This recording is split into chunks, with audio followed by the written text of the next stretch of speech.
Today on Forbes, why this film financing company is the safest bet in Hollywood.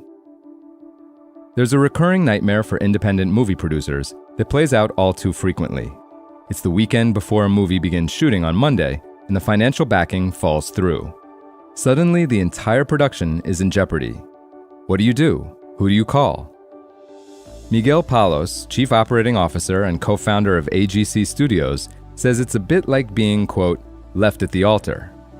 Luckily, when this happened to him in October 2022, he called Matthew Helderman, CEO of BondIt Media Capital, and within a week, they had a term sheet in place to finance what would become Anna Kendrick's directorial debut, Woman of the Hour.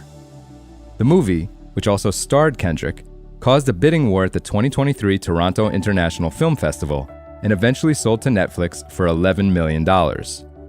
After its October release last year, it reached #1 on the platform globally, becoming one of the big indie success stories of 2024. Palos says, quote, "What they offered was something that's become more and more valuable. Lenders in the space are becoming more conservative, becoming slower to agree to things they agreed to in the past, and the flexibility and pace BondIt operates at is crucial for us." For decades, taking big swings on ambitious independent film projects has been a seductive and highly risky investment strategy in Hollywood. Sunday's Academy Awards ceremony will celebrate the best of these success stories, but each year there are many more fortunes lost than trophies won. BondIt has differentiated itself since its founding in 2013 by lowering the risk, attracting institutional money, and providing more dependable returns with its low-stakes, high-volume approach on movies that will never score millions at the box office or contend for Oscars. The company does have one nomination, 2017's Loving Vincent, for Best Animated Feature. But the vast majority of the 500-plus films BondIt has financed are the types of low-budget genre flicks that skip theaters and go straight to streaming services and TV networks across the world.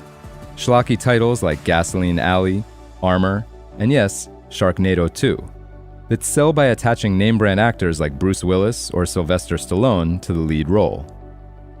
Much of BondIt's success has come in evaluating which deals to pursue, a process its co-founder, Luke Taylor, who is 35 years old, likens to, quote, kissing a lot of frogs.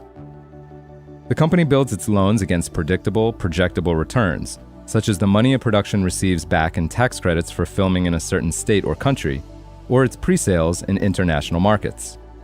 Other factors are less black and white, like a filmmaker's ability to deliver a movie on time, the quality of the project's sales team, and how much equity capital has already been raised. There's always risk in Hollywood, but because debt is always paid out first from a movie's so-called waterfall of revenue, before equity or participation partners, BondIt is first in line to recoup its money. BondIt movies might be less glamorous, but they deliver consistent returns. In any given 12-month window, BondIt invests in 50 or more films and turns over more than $100 million in capital, a metric the company measures as its revenue, writing off less than 1% in bad loans and delivering consistent 15 to 20% returns. Last year, the company backed a few projects that did far better.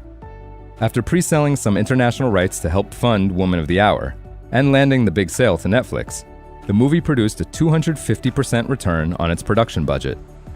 The company also nearly doubled its investment last year in the surprise horror hit Terrifier 3 after it grossed $88 million worldwide, a rare theatrical play. The results were so good that Helderman, BondIt's 36-year-old co-founder, is now considering new ways to evolve his core business model to allow for more upside. For full coverage, check out Matt Craig's piece on Forbes.com.